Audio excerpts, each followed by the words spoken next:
Բարև ձեզ, հայկական ընտրության քննարկումների հարթակում մենք շարունակում ենք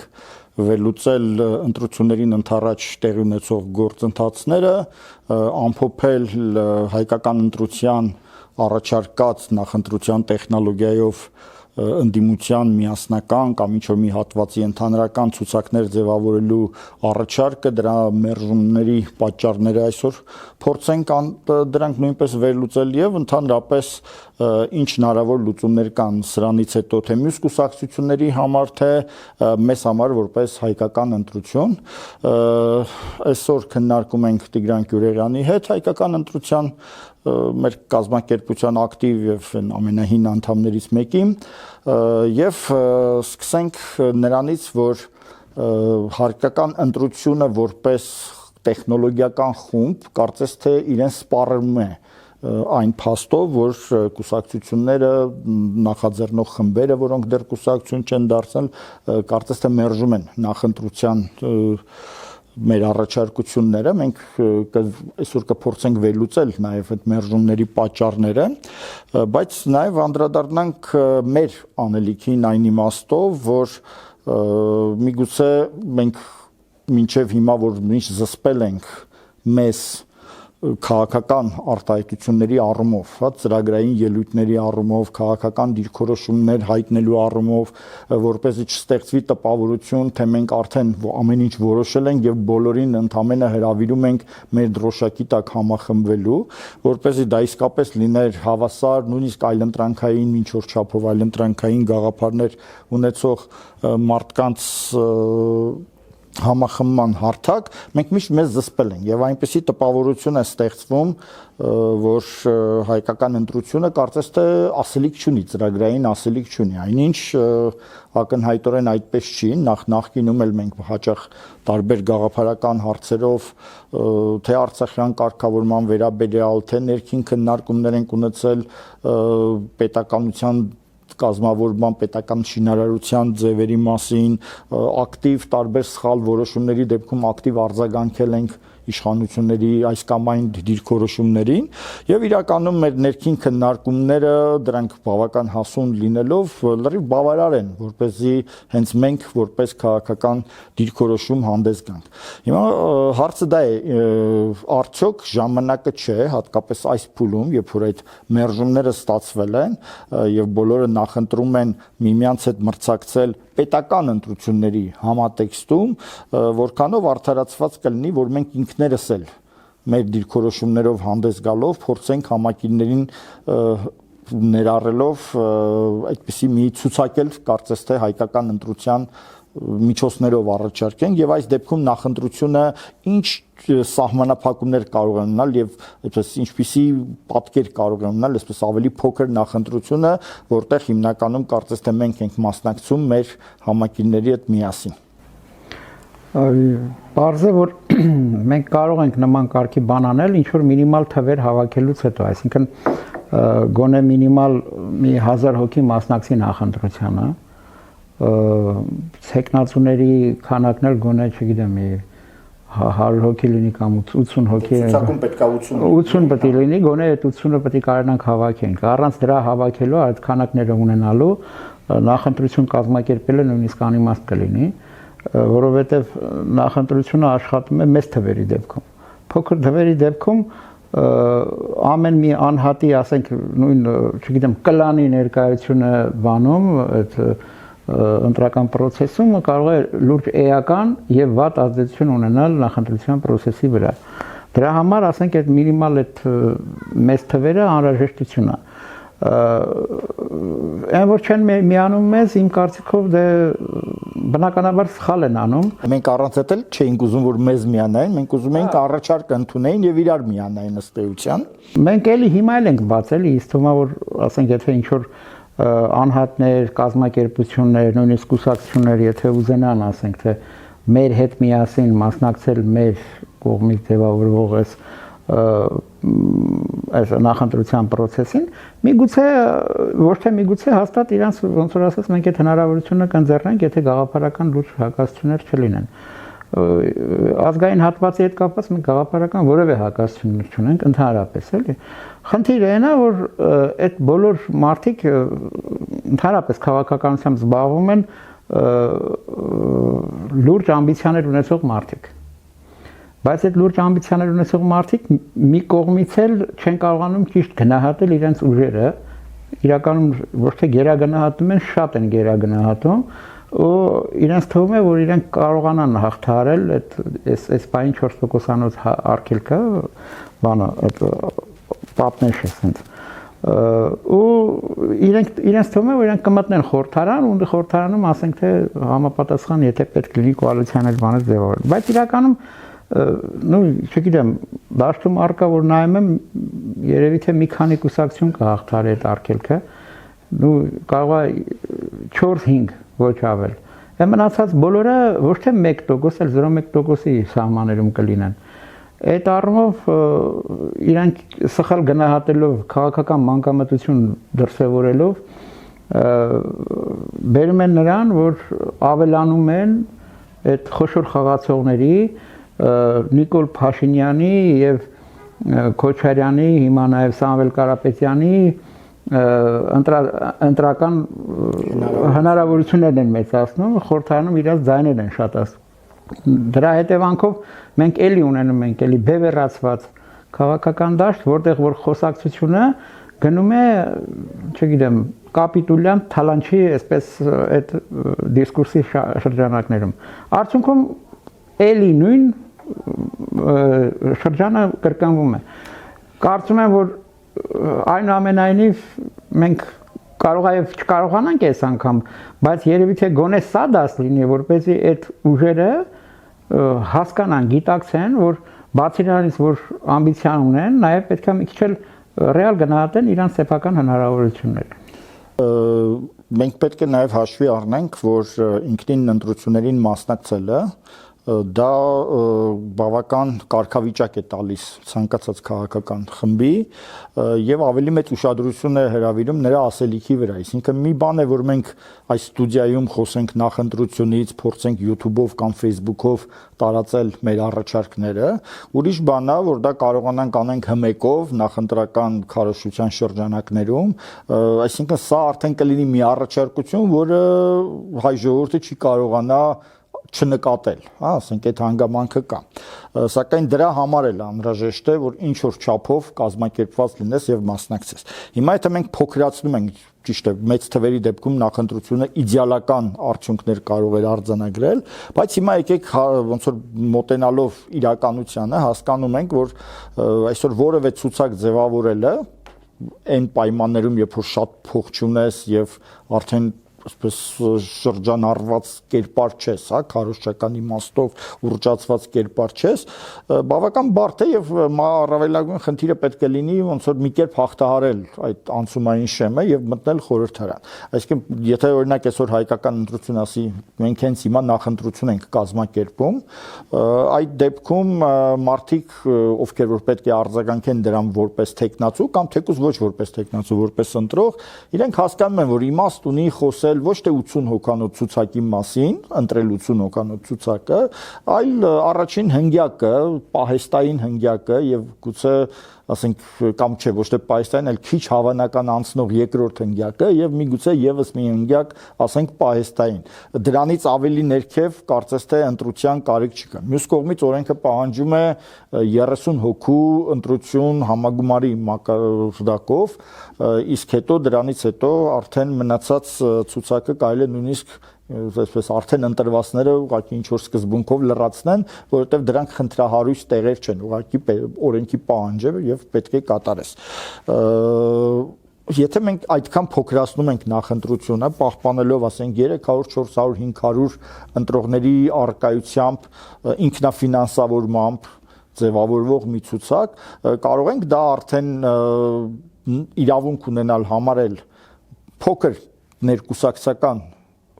առաջադրում նախընտրության սկզբունքներով մեկ եւ այդ ցուցակին ոնց որ արդեն լիազորենք մեր գաղափարական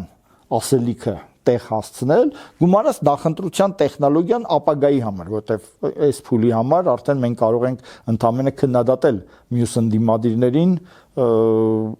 այսպես ասած այդ առաջարկը մերժելու եւ այդ պատճառով մեծ հավանականությամբ պարտվելու։ Բայց հիմա որ խոսեցինք ընդդիմության հավանական պարտության մասին, ես ուզում եմ անդրադառնանք այն բանին, ինչ է անում իշխանությունը իր նախընտրական համատեքստում եւ ըստեղ ինչքան էլ զարմանալի է, նա կարողացել է ընտրակաշառք բաժանել ապահովագրության տեսքով, հա, թոշակառուները հիմա կարող են բոլոր իրենց խնդիրները լուծել անվճար, կուտակված օպերացիաների այսպես քանակներ ունեին տարբեր տարիքի թոշակառուներ, այսօր դա անվճար կարող են անել եւ չնայած որ հասկանալի է որ այդ փողը օդից չի վերցվում, այսինքն մի գրպանից վերցվում է մյուսն է դնում եւ հասկանալի չի որքանով է դա արդյունավետ։ Ես նաեւ լսել եմ որ առողջապահական հիմնարկներն են դժգոհ այս համակարգից, որովհետեւ այդ անվճարից իրանց շատ ավելի քիչ է հասնում, քան նախկին վճարովի դեպքերում էր հասնում, աշխատանքը շատացել է, բայց եկամուտը առանձնապես չի ավելացել, այս տրամաբանության մեջ, բայց սա այնուամենայնիվ, ասենք առնվազն թոշակառուներին եւ նրանց հետ փոխկապակցված անձանց համար կարելի է այսպես պաշտոնականացված կաշառքի նման մի բան համարել, հատկապես նախընտրական շրջանում սա անելը։ Մենք տեսանք այդպես մի քանի գերի վերադարձավ, էլի նախընտրական շրջանում էր կարծես թե հարմարացված նրանց վերադարձը որպեսզի օգտագործվի քարոզչության համար եւ գլուխ գործոցը այս ամեն ինչի ԱՄՆ փոխնախագահ Վենսի նախընտրական ելույթը Նիկոլ Փաշինյանին անձամբ գովերքելով շատեր էս նրա ելույթին այսպես աշխարհակաղակական քննարկումներ են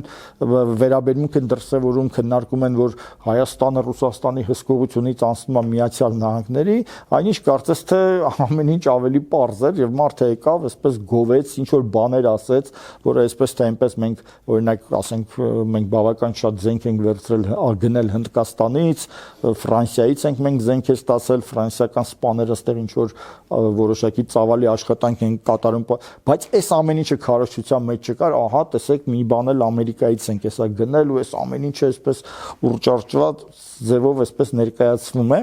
այս ֆոնի վրա Նիկոլ Փաշինյանը արդեն այսպես բավական առավելություն ստանալով մյուս ընդդիմադիրների նկատմամբ դեռ մի հատ էլ ինչ որ ընտրություն է կազմակերպել փորձենք սա հասկանալ այդ ինչ է այդ ինչ ընտրություն է ներկուսակցական իրենց մոտ Փաստորեն մեր կողմից առաջարկող նախընտրության ու կարելի ասել իմիտացիան է նախ ճիշտ է կուսակցության անդամների քանակը ոնց որ թե շատ է 1000-ից բայց ոնց որ 1000 հոգի են մասնակցում ու դրանք կոչվում են համաժողովի մասնակիցներ, որոնք երևի թե ինչ որ պրոցեդուրայով, ճիշտ ասած չգիտեմ, ես այդ իրենց այդ կուսակցության բանում, այդ կայքեջում նայեցի, այնտեղ այդ մարդիկ մոտ 1000 հոգի մարդ են, այդ համաժողովի մասնակիցները, իրենք ես առաջիկա 3 օրերի ընթացքում առաջի փուլով ընտրելու են 383 տեխնացուներից ընտրելու են 50 հոգու, երկրորդ փուլում էլ այդ 50 հոգին իրար մեջ են մրցելու, դա լինելու է մարտի վերջին։ Ինքը ինչ համար եմ ես ասում դա իմիտացիա, նախ ուրեմն ոչ թե կուսակցության բոլոր անդամներն են մասնակցում, հələ դեռ մենք մեր նախընտրության սկզբունքներով առաջարկում ենք ոչ միայն անդամները, նաև համակիրները մասնակցեն,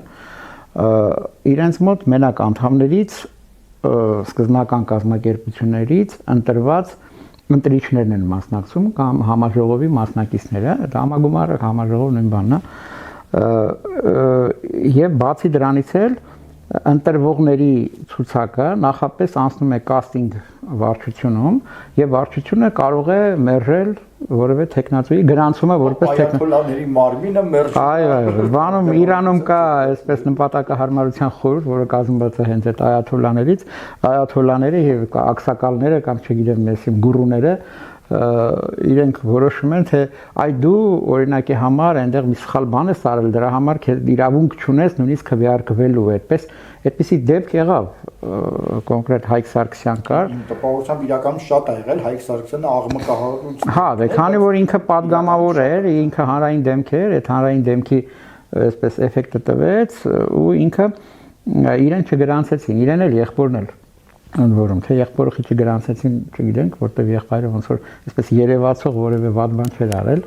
ԿՊ-ի հանդեպ իսկ Հայկ Սարգսյանի երևի միակ մեղքն այն էր որ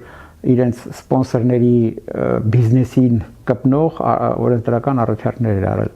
հիմա այդպիսի բան պարզա որ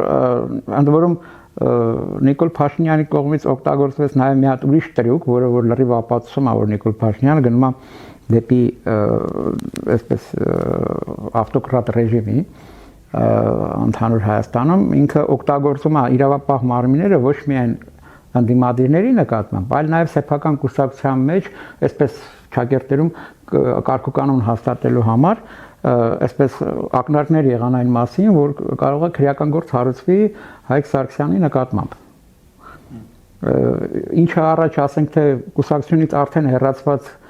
Հովիկ Աղազարյանի նկատմամբ էին անում, հիմա արդեն նույնիսկ կուսակցության մեջ դեռ եղած Հայկ Սարգսյանին անհնազանդության համար, պատժելու համար ակնարկ են անում, որ խելոք նստի տեղը, մինչև տեսնենք ինչ ենք անում, ու դու իրավունք չունես մասնակցելու։ Այս ամեն ինչը ցույց է տալիս, որ Նիկոլ Փաշինյանը ուզում է կոնսոլիդացնի իր սեփական անձի շուրջը այդ կուսակցության մասային,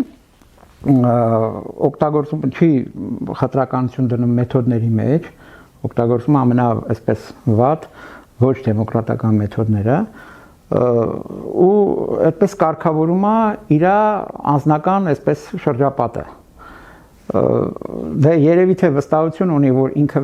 այլընտրանք չունի կուսակցության ներսում, դրա համար ազատ քվեարկության է թողել, հիմա 3 օր կքվեարկեն, ոնց էլ լինի ինքը առաջի տեղում կհայտնվի, բնականաբար, որտեղ բոլորը գոնե կուսակցության մեջ գիտեն, բոլորը գիտեն, որ իրենք ուսապարկ են, եւ կա մի անհատ, եթե որը իրենք ընդունում են, որ իրենք ուսապարկ են։ Ես այստեղ մի տեսակ հումորային պահ առաջանում, հայտնի աստվածաշնչյան պատմություն է, ինչա չգիտեմ, գինու հետ կապված, հա, որ գինու մեջ անդեղ ասում ամեն մեկը թող բերի մի բաժակ գինի լցնի, ի վերջո կխմենք, բայց ամեն մեկը բերում է ջուր է լցնում, մտածելով որ դե բոլորը գինի են լցնելու, ես ջուր լցնեմ, ի վերջո մեկը գինի ենք խմելու, վերջում պարզվում է մաքուր ջուր է, ոչ ոք գինի չի լցրել։ Հիմա այդպիսի էֆեկտ կարող է ԿՊ-ում էլ լինի, բոլորը մտածեն, եթե այնպիսի քվեարկության բան լիներ, որտեղ էական է թե ով է առաջին տեղում, հա, այդ դեպքում կարող է ոչ ոք Նիկոլ Փաշինյանի առաջին տեղում չգրեր, մտածեր Նիկոլը այսպես թե այնպես ընտրվելու արի կլինի ես ինձ գրեմ առաջին տեղում, իմ ընկերներին գրեմ բարձր տեղերում, Նիկոլը այնտեղ միտեղ ներքևները կգրեմ եւ այդ դեպքում եթե վարկանիշային քվեարկություն լիներ, ոնց որ դա մենք ենք պատկերացնում, կարող է պատահի Նիկոլ Փաշինյանը հանկարծ ոչ մի ձայ չստանար, որտեղ բոլորը մտածեն, որ ինքը մեկը ընտրված է, սա մի քիչ կատակի կարգով, բայց ըստեղ մենք ես փորձեմ ամփոփել այս վերջին ասվածի մեջ, ուրեմն մեր նախընտրության համեմատ ինչ սկզբունքներն է, որ սկզբունքներն են այնտեղ խախտվել։ Առաջինը, որ չի կարելի մարդուն հեռացնել։ Հա, կուսակցության ներսում պետք է հեռացում չլինի։ Երկրորդը, որ կուսակցականները ներքին քննադատության իրավունք ունեն ղեկավար մարմիններին, կարող են վիճարկել, բանավիճել ցանկացած հարցի վերաբերյալ, մեղադրել, ինչ որ սխալ գործողություններ անելու համար։ Ուրեմն այս երկու սկզբունքները բնականաբար արդեն խախտվել են, եւ այդ երրորդը, որ կարծես թե ձևական առումով սկզբունքի խախտում չի, այն որ լիդերի հարցը լուծված է եւ ըստ էության նախընտրական ինչ որ տեխնոլոգիա օգտագործվում է այն բանի համար, որ ղեկավարի գլուխը թեթևացնեն, հա, հոգսը պակասեցնեն, որ նա ստիպված չլինի բոլորի հետ անձամբ բանակցել, մեկին նեղացնել, մյուսին այսպես բավարարել, այդ ամեն ինչը թողնվում է մյուս կուսակցականներին ինչ որ մեխանիզմով, այսինքն սա բոլորովին էլ այն նախընտրությունը չի, որի արդյունքում կարող է կուսակցության մեջ այլ տեխնացու դառնա կուսակցության առաջնորդ, սա առաջին հերթին դա, եւ սա ընդհանրապես այդ արդեն ֆիքսված կուսակցության սեփականատիրոջ ԿՊ-ի դեպքում կարելի է հստակ ասել, որ Նիկոլ Փաշինյանը սեփականատեր է եւ դա առաջին հերթին հաճախորդային կուսակցություն է, ուղղակի հաճախորդային կուսակցության ներսում գլխավոր սեփականատերը հավես չունի բոլորի հետ խոսել, չի ուզում ոչ մեկին նեղացնել եւ ասում է դուք ինքներդ որոշեք, հեսա քվեարկությունա ոնց ուզում է ինչ որ կլինի, դա էլ կընդունենք, հա, մոտավորապես, բայց սահմանափակումը հատկապես անցանկալի տարերին, այսինքն այստեղ մի բան ասեմ, ոնց որ թե ինչ որ վարկանիշային ինչ որ բան կա իրանց քվեարկության մեջ, ոնց որ ինչ որ թվեր են գրում, չգիտեմ, առաջի, երկրորդ մինչև երևի 50, չգիտեմ էլի, եթե միտեղից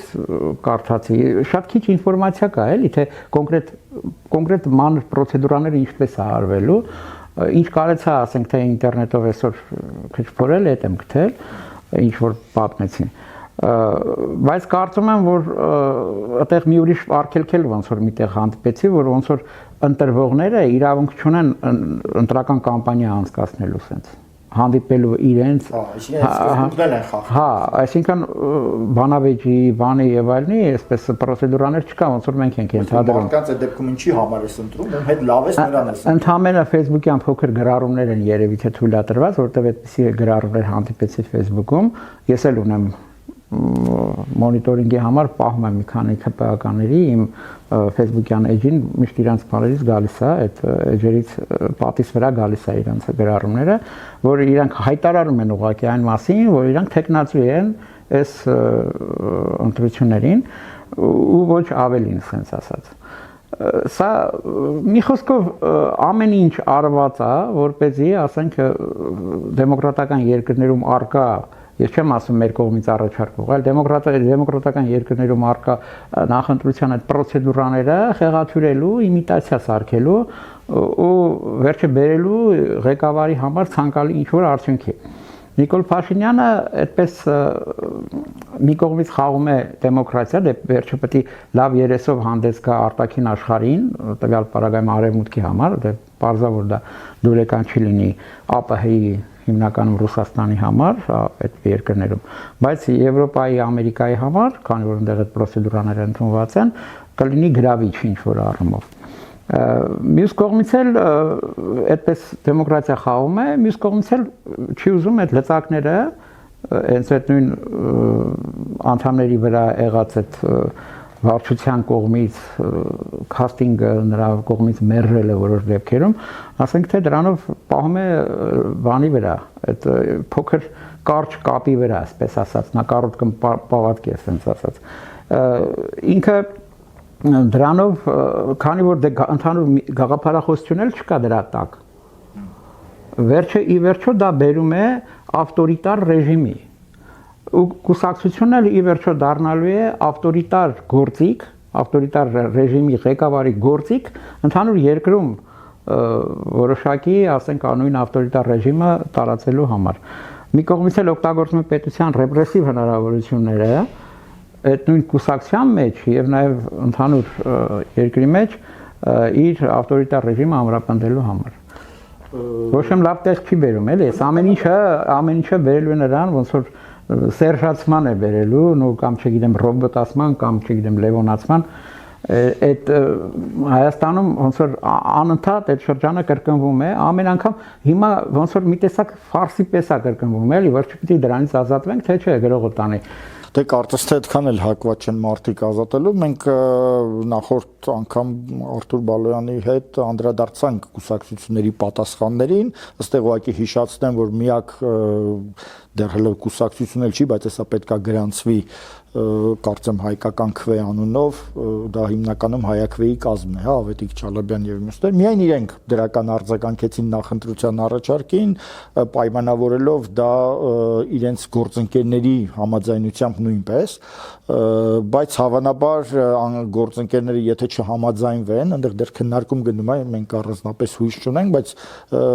եթե գործընկերները չհամաձայնվեն, իրենք կարծես հակված են այդ դաշինքի ցուցակի իրենց մասը այնուամենայնիվ որոշ ներքին ընտրությամբ անեն, դա իհարկե չի կազմի են նախընտրության ծավալը, որովհետև տեղերը ոնց որ բավական փոքր քանակ են եւ մասնակիցներն էլ փաստորեն բավական նեղ կազմ են, բայց ես ուշադրություն դարձրեցի մի ուրիշ երևույթի վրա,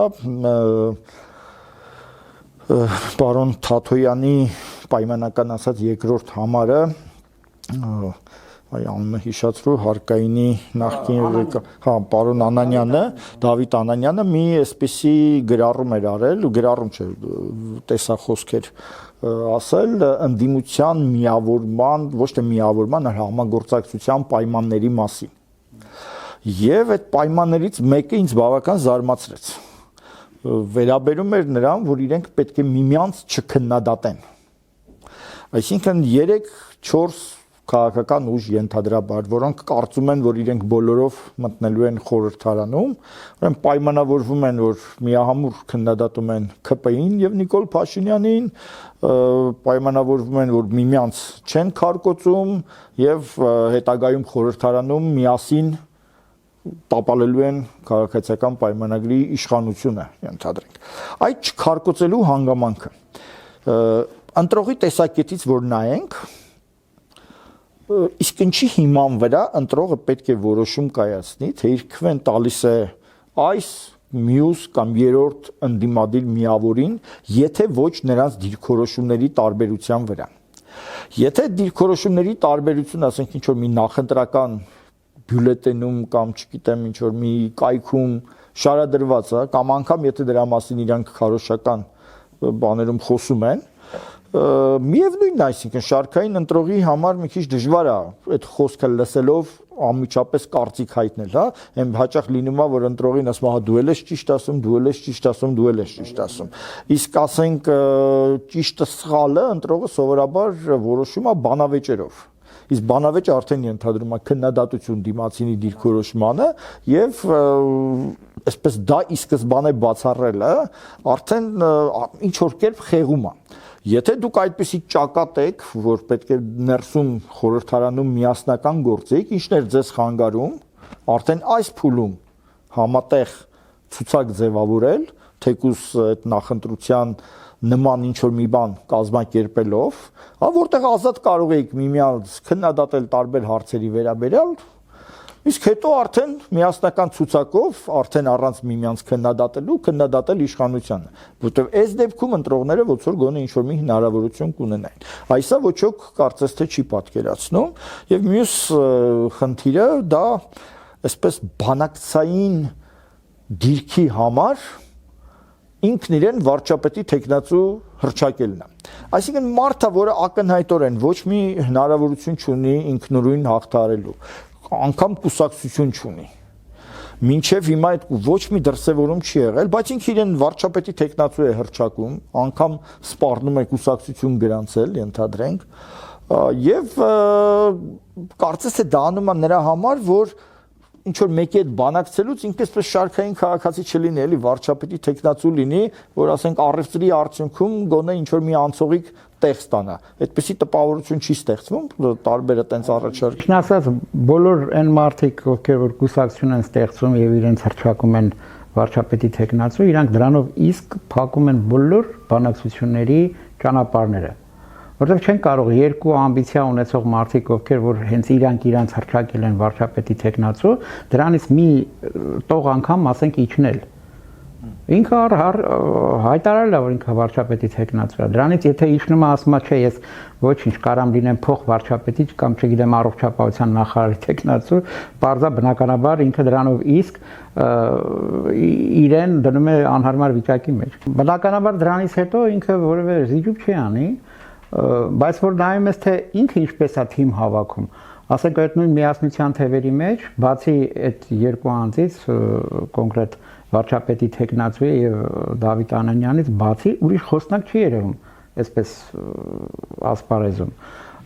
Եթե օրինակի համար ենթադրենք հիպոթետիկ, որ լրիվ անհնարին է, ինքը հաղթում է ընտրություններում եւ ինքը պիտի ձևավորի կառավարություն, ապա նրա կառավարության հնարավոր կազմի անդամները գոնե պետքա հանրային դեմքեր լինեն եւ ներկայացնեն իր ամեն մեկի իր ոլորտի խնդիրները եւ այլն։ Ասենք այդ առումով գոնե մյուս ինչ որ թիմերում ինչ որ մասակա խոսացող, էլի խոսող գլուխները շատ են, բայց այս կոնկրետ այս դեպքում այդ երկուսից բացի ասպարեզում որևէ մեկը չի երևում եւ տպավորությունը որ չկա էլ ուղղակի դրա համար չի երևում։ Այսինքն չի կարողացել նույնիսկ համոզել մի քանի մարդու, որ գան կողքը կանգնեն եւ իր այդ անընդհատ խոսելու հոգսը մի քիչ իրանց վրա վերցնեն։ Այն որ դու ասեք թե բոյով սիրուն տղա ես, սիրուն գալստուկներ ես կապում, sense նու հայերեն ասած փողկապ ես կապում, դեռևս որևէ բան չի նշանակում։ Դա ընդհանրապես միայն ցույց է տալիս, որ դու ինչ որ, չգիտեմ, լավ սիմպաթիկ մի տղա ես, քեզ կարող է հավանեն որոշ քանակի մարդիկ, հատկապես կանայք կարող է պատահի հենց մենակ դրա համար ձայն տալ, բայց դա չի բերելու նրան, որ նույնիսկ խորհրդարան մտնես։ Կարծում եմ, որ 1%-ի ավել հնարավոր չի տվյալ ասենք ուժի պարագայում։ Ես հիմա ինչ որ պրոգնոզ եմ անում, որ բավականին պատասխանատու գործ է, բայց այնուամենայնիվ այդ պրոգնոզը անում եմ, որովհետև գիտեմ էլ թե վերջի արդյունքում ինչ է լինելու։ Սրա վերջը ընդ որում իր նման էլի մարդիկ կան, օրինակ այսօր առավոտը տեսա, որ ինչ որ մեկնել է կուսակցությունա ստեղծում, էլ մի անհատ է։ Իրենից բացի իր կողքը կանգնած մարդիկ ոչ թե չկան, ընդհանրապես որևէ մեկը չկա։ Ինքը մենակ YouTube-ում ինչ որ քանակի դիտումներ է ապահովում իր լայվերով, բայց դա ոչ մի բան չի նշանակում։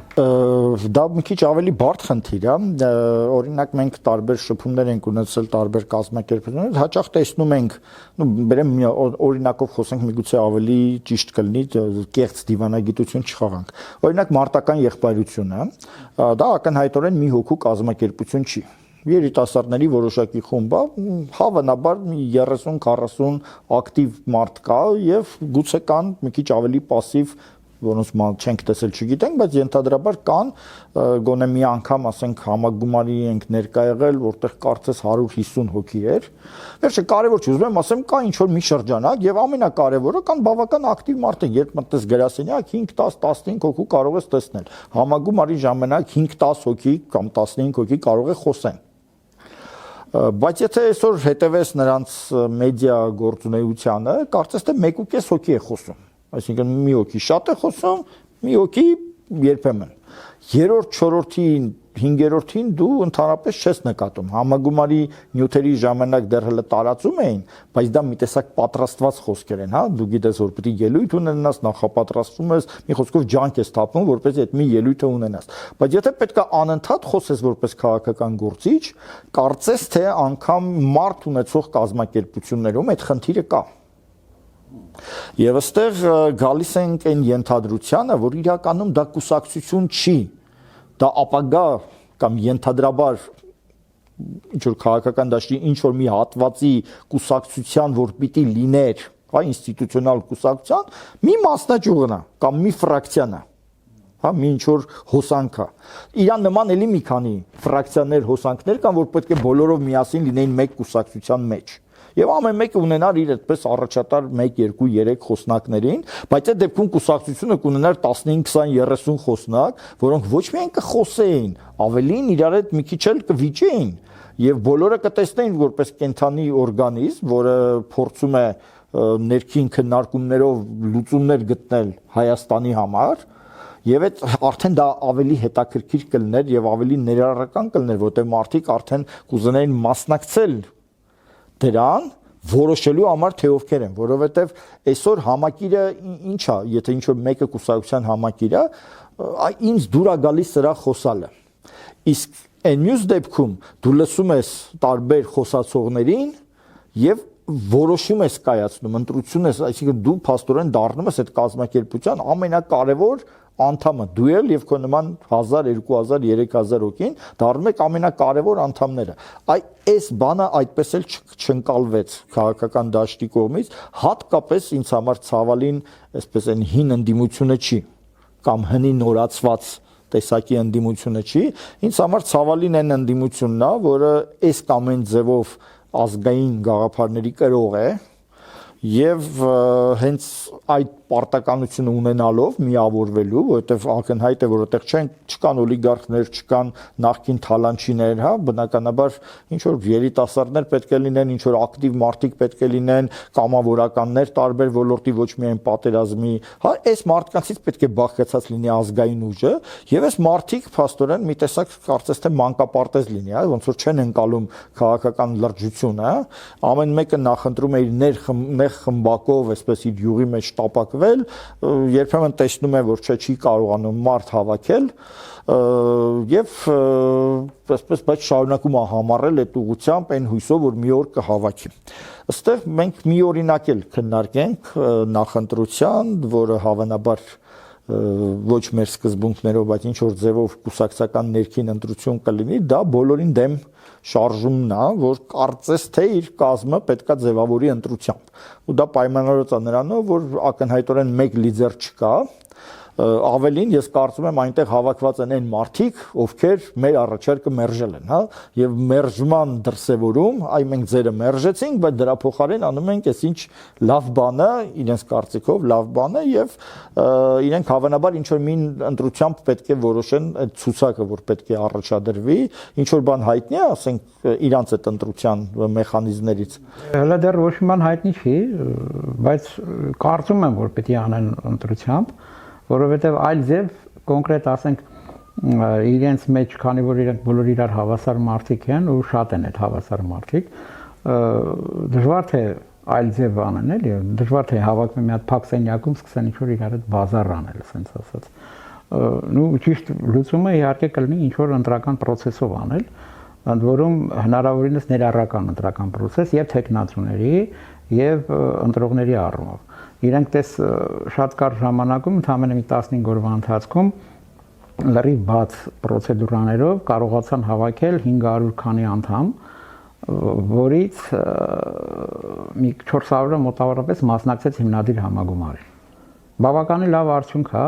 դա կարող ունենա ձյունագնդու էֆեկտ, որ քանի գնում է, սկսում է ինքնաարագացմամբ էլի գնալ այդ process-ը, եւ եթե կարողանան այդ ինքնաարագացման process-ով ինչ որ մի պահի, երբ որ պիտի ցուցակ ձևավորեն արդեն ռեալ ցուցակ, որ պիտի, ասենք, մի քանի օրից ներկայացվի հաստատելու, բանը գրանցելու, այդ ժամանակ միգուցե կարողանան, ասենք, թե բավական ներկայացուցչական, ասենք, թե ընտրություն կազմակերպեն։ Եթե իրենք ընդունում են մեր նախընտրության, այսպես գաղափարները, կարծում եմ, որ հիմնականում ընդունում են ուղղակի այս ընտրական process-ի, այս ընտրական փուլի ժամանակ իրենք իրատեսական չէին համարում, իրենք ասում էին այդ մասին, էլի ուղղակիորեն, իրատեսական չէին համարում, որ իրենք կարողանան, ասենք, թե միավորել մի քիչ ավելի լայն շրջանակի այդ process-ի մեջ։ Երևի թե այդ էր պատճառը, ես չգիտեմ, ճիշտն ասած, հələ սպասենք մինչև գրանցվի, գրանցվելուց հետո տեսնենք քայլերը։ Կարծում եմ, որ չգիտեմ, լավ երիտասարդները ինչ որ բանի կհասցնեն, էլի։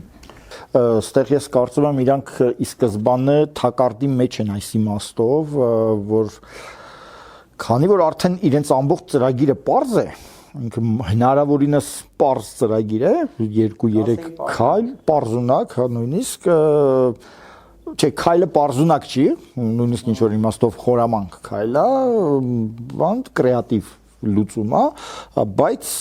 անելիքը տառացիորեն 3 կետից է։ Եվ հետաքրքիրն է, որ այն փիլիսոփայությունը, որով ստեղծվել է այդ կազմակերպությունը, բացարձակ չի կարևորում թե ով է լինելու ցուցակում։ Պողոսը լինի, Պետրոսը լինի, Մարտիրոսը կամ Կիրակոսը բոլորը նույն 3 քայլն են անելու, պարտավորված են իրենց որոշմամբ 3 քայլ անել։ Հետևաբար ով պետք է լինի ցուցակի վերնամասում, հավանաբար պետք է լինեն նրանք, ովքեր այդ 3 քայլը ավելի համոզիչ ձևով այնտեղ քայլերից մեկը վերաբերում է մյուս կուսակցություններին, հա, խորհրդարան մտած մյուս ընդդիմադիրներին ինչ որ բան համոզելու մեջ, եւ փաստորեն ով ավելի լավ նրանց կկարողանա համոզել, ով ավելի լավ այնտեղ ամբիոնից կբացատրի իրանց ուզածը, ասենք այդ չափանիշով պետք է ընտրություն կատարվի։ Սա կարծում եմ կպասիվացնի կուսակցության անդամներին էլ, առավել եւս այն պոտենցիալ անդամներին, որ դեռ չեն անդամակցել, ապագայում ոնց որ իսկ անդամակցենք ինչ անենք, արդեն կուսակցությունը կա, արդեն անելիքը որոշված է, մեր դուրը դա գալիս է, փոխելու բան այնտեղ չկա, ով կլինի ցուցակում, ով ուզում է թող լինի։ Խոշոր հաշվով իրանց մոտ իմ տպավորությամբ լինելու է վարչապետի տեխնացուի ընտրություն, եւ այդ ընտրության ժամանակ ավելի քիչ ձայն ստացածները ոնց որ հաջողություն կազմելու եւ ասենք դրանով ավարտվելու էլի քննարկումներ, բանավեճեր, որի հիման վրա մարդիկ կկարողանան որոշում կայացնեն, հավանաբար այդպիսի բան այս փուլում գոնե հաստատ իրենք իսկ ինչա կա ենթադրություն, որ ապագայում սա կվերածվի ինչ որ մի գաղափարական կուսակցության։ Դե իրենք հայտարարում են այն մասին, որ այդ ամբողջ process-ը հասնելուց հետո, այդ ինքնալուծարումը անելուց հետո կուսակցության անդամները բոլորը ազատ են իրենց նախընտրած գաղափարական ուղղություններին միանալու կամ ստեղծելու նոր կուսակցություն եւ այլն։ Դե հիմա մենք ապրում ենք 21-րդ դարում, ի վերջո գրողոտանի, ոչ թե 19-րդ դարում։ Ու այդպիսի այդ երիտասարդները, որ հավաքված են այդ կազմակերպության մեջ, իրենք կրեատիվ 21-րդ դարին համապատասխան մտածելակերպ ունեն, ի տարբերություն այս հին փտած կառույցների, որոնք հենց ծնված օրվանից մեռած են, էլի, sense որ նայում ես կուսակցական լիդերներին, բաներին որ նայում ես, զգում ես, որ այդտեղ ճիշտ է, ինչ որ ճիշտ բաներ են ասում, բայց այդ կազմակերպությունը ինքը որևէ բանի ունակ չի։ մի մարդը կամ քարը տրակի 1.5-2 ու բայց իրանց մոտ այդ աշխուժությունը այդ բանը ոնց որ ասում են drive-ը կա էլի sense ասած հիմիկվա ժամանակակից բառերով ասենք ու իրենք կարող է ինչ որ մի կորիզ մնա իրար գլխի հավաքված ու էլի ինչ որ մի նոր անսպասելի մի բան առաջարկել ժամանակակից տեխնոլոգիաներով ժամանակակից մտքերով երիտասարդներին ակտիվացնել բերել ընտրական process, որտեղ Հայաստանում հիմնականում երիտասարդները ակտիվ չեն ընդհանրապես քաղաքականության մեջ։ Իրենց հեռու են պահում, որտեղ իրենց ուզածը չկա ասպարեզում։ Իսկ իրենք կարող են որպես հենց երիտասարդ ներկայանալ ու համոզել երիտասարդներին տանել վերջը ընտրատեղամասեր, որը որ կարևոր է, էլի իմ կարծիքով։ Վերջը տեսնենք ինչ է լինելու, շատ հեռու չի, ընդհանրապես երևի մինչև մարտի վերջը այդ ցուցակտի ձևավորվի։ Ձևավորման սկզբունքների մասին նախապես հայտարարություն պետք է լինի, արկից երևի թե դա կլինի, ասենք մարտի սկզբներին միգուցե հաջող գրանցվելուց հետո իհարկե, որ կարծում եմ կգրանցվեն այնուամենայնիվ։ Ու մենք կտեսնենք, եթե իրենք ընդունեն այն իրենք հենց առաջնորդվեն նախընտրության գաղափարով ու իրենք հետո բացությունն է շատ կարևոր, եթե իրենք հրավիրեն հնարավորինս շատ մարդկանց մասնակցելու եւ ցուցակի ձևավորմանը, որպես թեկնածուներ, եւ որպես ընտրող, այդ դեպքում կերևա, որ իրենք ինչքանով են կրեատիվ, ինչքանով են ոնց որ ասած առաջընթացն ապահովող քաղաքական ուժ։ Հուսով եմ, որ կլինի այդպես, եթե չլինի, մի քիչ կտխրեմ։ Մի քիչ ես չեմ բացառում, որ այդ ուղղությամբ process-ը զարգանա, բայց դա որոշակիորեն հակասում է իրենց նախկին հիմնավորումներին, առաջնային հիմնավորումներին, երբ հայտարարվում էր, որ որևէ այլ ձևաչափով մենք բոլորս իրար հետ չենք միանա, որովհետև գաղափարական լուրջ հակասություններ կան այս անհատի, մյուս անհատի, այս խմբի, մյուս խմբի միջև, մի խոսքով բացառված է, որ մենք որևէ այլ գաղափարական պլատֆորմի վրա միավորվենք։ Հա, ես ճիշտ ասած այդ հայտարարությունը շատ անհիմն եմ համարում, որովհետև գոնե իմ աչքաչափով գրեթե բոլոր հիմնական դերակատարներին ճանաչելով, ես այնտեղ էական անհաղթահարելի գաղափարական խոչընդոտներ չեմ տեսնում։ Մաքսիմում կարելի է մի 2-3 հոգանոց sense խմբեր առանձնացնել, որոնք մի քիչ առանձին ֆրակցիաներ կլինեին կուսակցության մեջ, բայց զուտ ինստիտուցիոնալ կուսակցության են տարական գաղափարական սկզբունքները որ վերցնենք, դրանով իրանք ակնհայտորեն տարբերվում են ԿՊ-ից, ակնհայտորեն տարբերվում են ռուսական օլիգարխից, ակնհայտորեն տարբերվում են նախկիններից, բոլորից ակնհայտորեն տարբերվում են։ Բայց չգիտես ինչի համարում են, որ դա իրենց համար խիստ անհաղթահարել, այնտեղ չգիտեմ 100 կետից 1.5-ում համաձայն չեն իրար հետ, վերջ դա անհաղթահարելի հանգամանքներ են եւ իրանք երբեք կուսակցական չեն դառնա, նույն կուսակցության անդամ չեն դառնա, էլի։ Բայց այնուամենայնիվ ես կարծում եմ, որ համատեղ աշխատանքի փորձը, հա միգուցե դա ապագայում իրենց մոտ ճիշտ ասած իսկապես ուրախ կլինենք, եթե դա տեղի ունենա, անկախ այսօրվա իրենց բռնած ծրագրի հաջողելուց կամ անհաջողելուց։ Բավական ռիսկային է իմ կարծիքով գրանցման պահը իրենց դեպքում, որովհետեւ կարող է պատահի գրանցող մարմինը որոշի, որ այդ անունը շփոթմունք է առաջացնում, այդպիսի օրենսդրական կետ կա, դա մի քիչ մեկնելի կետ է,